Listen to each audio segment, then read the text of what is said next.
Assalamualaikum warahmatullahi wabarakatuh. Eh, Kami dari kelompok 3 ingin melakukan presentasi di bab 5 dengan judul Freedom of Expression, Ethics and Digital Responsibility, atau kebebasan berekspresi, etika dan tanggung jawab digital. Sebelum itu, perkenalkan, nama saya Joni Sutapea dengan NPM 2478246 dan rekan saya. Perkenalkan, nama saya Claudia Cynthia Bella dengan NPM 24782040. Berhubung satu lagi teman kami, Nadia, tidak dapat mengikuti presentasi pada hari ini, maka kami akan melanjutkan dengan 2 orang saja. Oke, masuk ke bagian pendahuluan. Nah, materi ini dibuka sebuah kalimat yang dimana kalimat ini tertulis jelas di Undang-Undang 1945 pasal 28E, yang dimana ada berisi setiap orang berhak menyatakan pendapat. Nah, hari ini internet, atau di zaman sekarang internet itu sudah jadi ruang publik baru. Nah, kalau dulu orang menyampaikan pendapat itu biasanya lewat koran ataupun demo. Sekarang cukup lewat satu postingan di media sosial, siapapun bisa berbicara, beropini, bahkan mengkritik pemerintah ataupun tokoh publik. Nah, kebebasan ini tentu hal yang sangat positif karena membuka ruang diskusi dan juga partisipasi masyarakat. Tapi di sisi lain, kebebasan ini juga datang dengan tantangan yang sangat besar.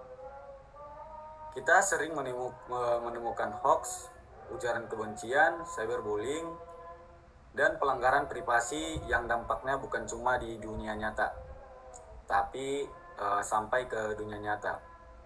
Nah, dari sini muncul pertanyaan yang cukup penting, seperti apakah semua yang bisa kita unggah di internet itu boleh diunggah, seperti itu. Kemudian, atau sebenarnya kebebasan berekspresi itu punya batasan. Dari itu kita lanjutkan untuk materinya, nanti akan kejawab sampai selesai. Nah, masuk ke bagian konsep dasar. Kalau kita bandingkan secara global ya, di Amerika Serikat ada yang namanya First Amendment. Aturan itu yang memberikan perlindungan kebebasan berekspresi yang sangat luas. Bahkan pendapat yang kontroversial pun tetap dilindungi oleh hukum. Namun di Indonesia, pendekatannya ini sangat berbeda. Undang-Undang 1945 memang menjamin kebebasan berbicara, tapi kebebasan itu tidak absolut. Ada batasan yang harus dijaga, seperti nilai moral, norma sosial, hukum, dan ketertiban umum. Artinya, tidak semua jenis ujaran dilindungi oleh hukum. Beberapa contoh ujaran yang tidak dilindungi antara lain seperti ujaran kebencian, merusak nama baik orang lain, terutama yang menyerang seperti SARA, dan juga ada yang namanya konten pornografi, penipuan, dan juga scam online. Jadi kebebasan berbicara itu bukan berarti bebas menyakiti orang lain. Justru disinilah etika berperan penting sebagai pengendali. Kemudian lanjut di bagian hukum dan juga regulasi. Nah, untuk mengatur kebebasan berekspresi di dunia digital, Indonesia memiliki beberapa regulasi utama. Yang pertama adalah UU ITE pasal 27 sampai 29. Nah, undang-undang ini berisi yang mengatur berbagai pelanggaran seperti konten asusila, penyebaran nama baik, ancaman, penghinaan, dan sara. Kemudian ada Undang-Undang Perlindungan Data Pribadi atau PDP tahun 2022, yang dimana ini adalah perlindungan data pribadi. Kemudian ada Permen Kominfo nomor 5 tahun 2020 yang memberikan kewarganegaraan kewenangan bagi pemerintah, bukan kewarganegaraan ya, memberikan kewenangan bagi pemerintah untuk melakukan modernisasi dan pemblokiran konten digital yang dianggap melanggar hukum. Kalau dibandingkan dengan Amerika Serikat, mereka punya yang namanya CDA Section 230. Bahwasanya platform tidak bertanggung jawab atas konten pengguna. Kemudian ada COPPA atau CIPA, yaitu perlindungan anak di internet. Kemudian ada Can Spam Act, yaitu regulasi pesan elektronik dan juga spam. Nah, perbedaan ini menunjukkan bahwa setiap negara itu punya caranya sendiri dalam menyeimbangkan kebebasan dan juga tanggung jawab. Kemudian isu dan dilema etika.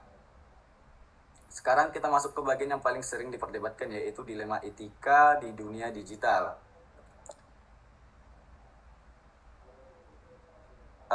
Di sini ada yang namanya anonimitas internet, yaitu bisa melindungi privasi, menjaga untuk whistleblower ataupun korban kekerasan. Tapi di sisi lain, anonimitas itu juga sering disalahgunakan untuk menyebarkan hoax. Kedua, ada kebocoran data dan juga transparansi publik.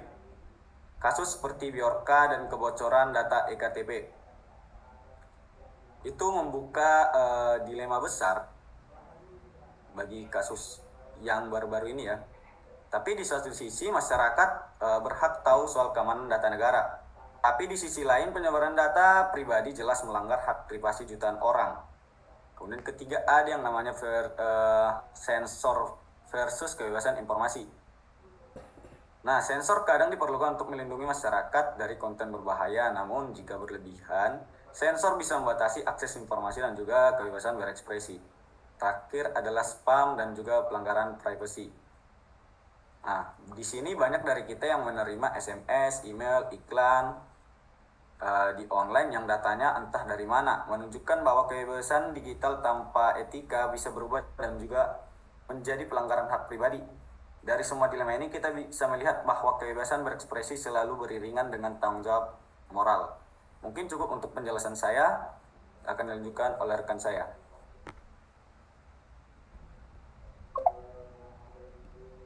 Baik, next.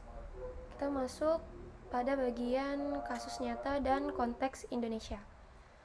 Pada bagian ini kita melihat bagaimana kebebasan berekspresi di era digital tidak hanya bersifat teroris, tetapi memiliki dampak nyata dalam kehidupan masyarakat Indonesia. Pertama, terkait dari ujaran kebencian. Salah satu contoh yang sering dibahas adalah kasus Ahok, di mana media sosial digunakan sebagai sarana penyebaran narasi SARA. Konten-konten tersebut memicu konflik sosial dan polarisasi di masyarakat. Kasus ini menunjukkan bahwa kebebasan berekspresi apabila tidak disertai tanggung jawab dan etika dapat mengganggu keharmonisan sosial dan persatuan. Kedua, terkait dari pornografi dan moral publik. Internet memungkinkan penyebaran konten pornografi secara cepat dan luas.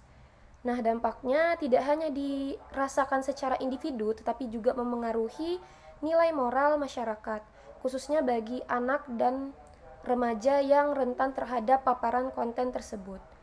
Di sini muncul dilema antara kebebasan mengakses informasi dan kewajiban negara untuk melindungi moral publik serta kelompok itu rentan.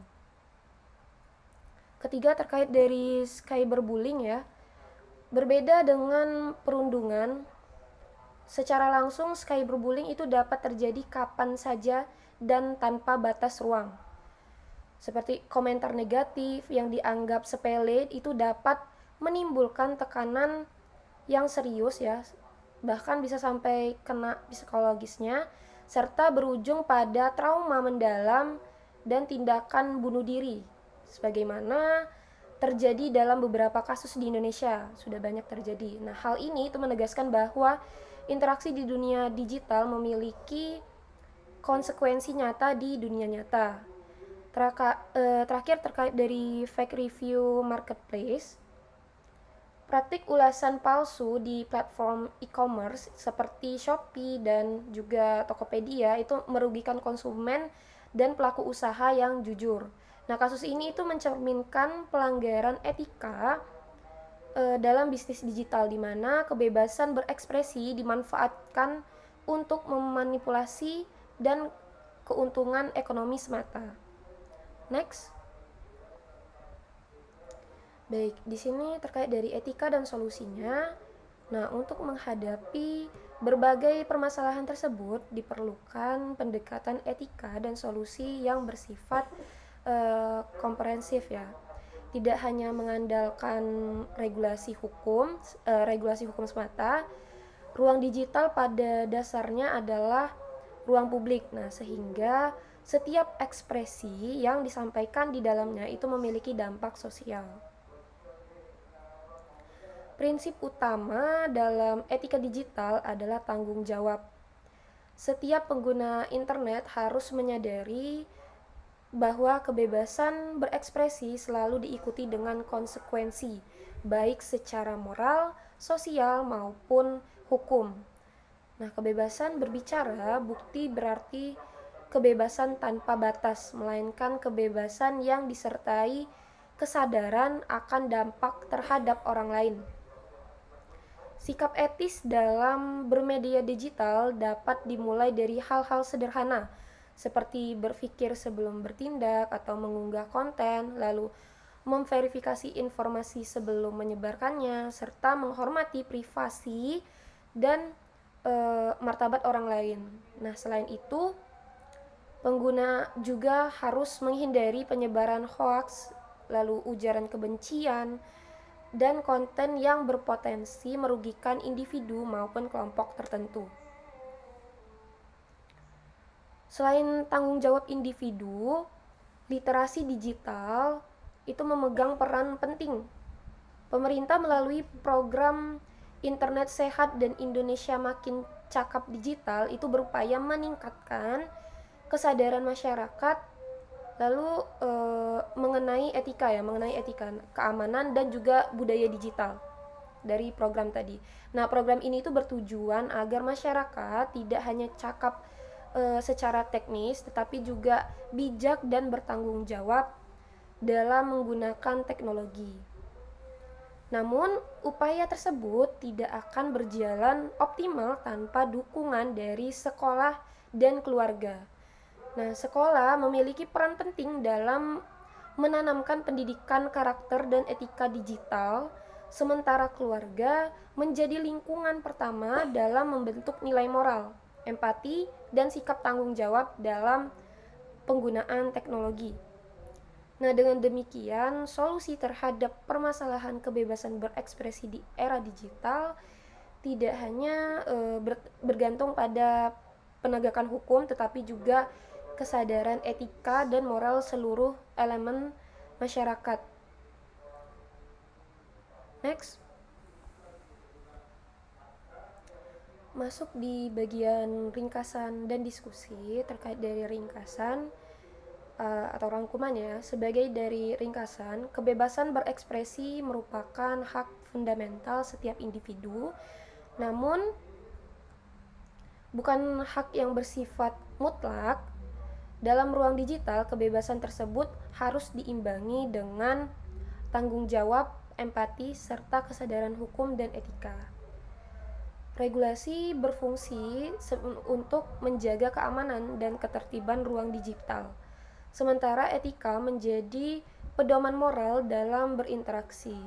Nah, tanpa etika, kebebasan berekspresi justru berpotensi menimbulkan konflik sosial serta masalah ya, pelanggaran hak orang lain, terus juga kerugian publik. Kita masuk ke pertanyaan diskusi terkait dari pertanyaan pertama, apakah anonimitas selalu diperlukan? Nah, menurut dari pendapat saya terkait dari jawaban ini,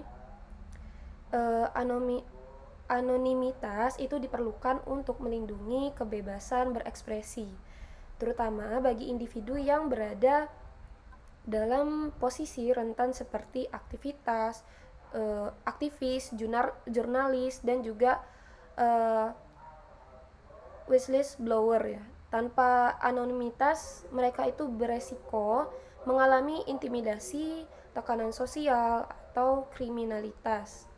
Nah, dalam konteks ini, anonimitas berfungsi sebagai alat pelindung agar kebenaran itu tetap disampaikan. Menurut pendapat dari Jojo sendiri bagaimana? Untuk pertanyaannya, apakah anonimitas selalu diperlukan? Nah, menurut saya, anonimitas itu perlu dibatasi demi akuntabilitas. Karena di sisi lain, anonimitas itu sering menjadi alat untuk menghindari yang namanya tanggung jawab. Banyak kasus cyberbullying, hoax, dan juga ujaran kebencian itu karena pelaku itu merasa aman tanpa ada yang namanya identitas.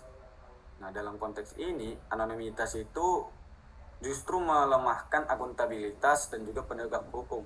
Oleh sebab itu, anonimitas itu seharusnya tidak bersifat absolut dan perlu dibatasi dalam kasus tertentu.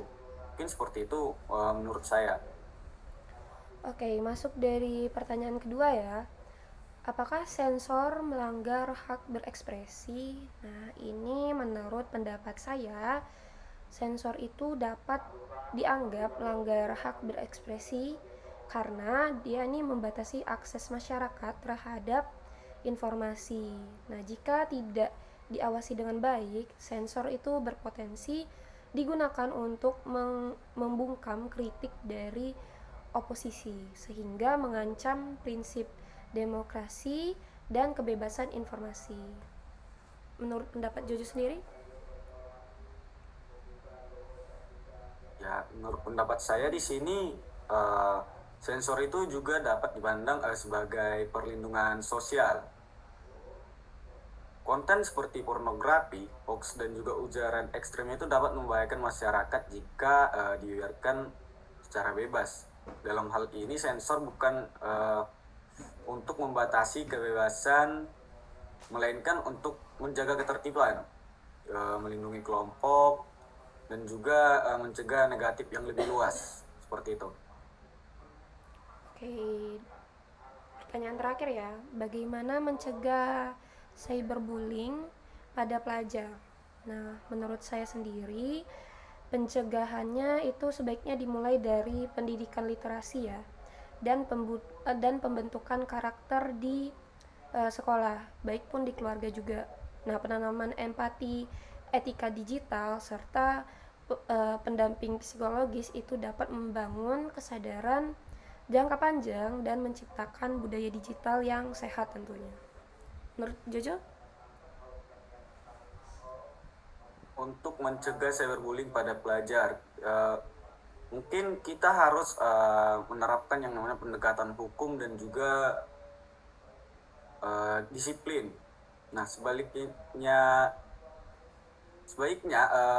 sebagian pihak itu berpendapat bahwa edukasi saja tidak cukup. Diperlukan sanksi tegas dan juga mekanisme hukum yang jelas agar pelaku itu menerima yang efek jerak. Aturan sekolah yang ketat serta pelaporan cepat ke platform dan juga aparat penegak hukum itu dinilai penting untuk memberikan perlindungan nyata bagi setiap korban. Mungkin seperti itu. Oke, itu terkait dari ringkasan dan diskusi ya pada slide ini. Saya kembalikan ke Jojo. Mungkin cukup untuk materi kita pada hari ini. Presentasi, jika ada kesalahan dalam presentasi kami mohon maaf. Kami tutup. Selamat siang.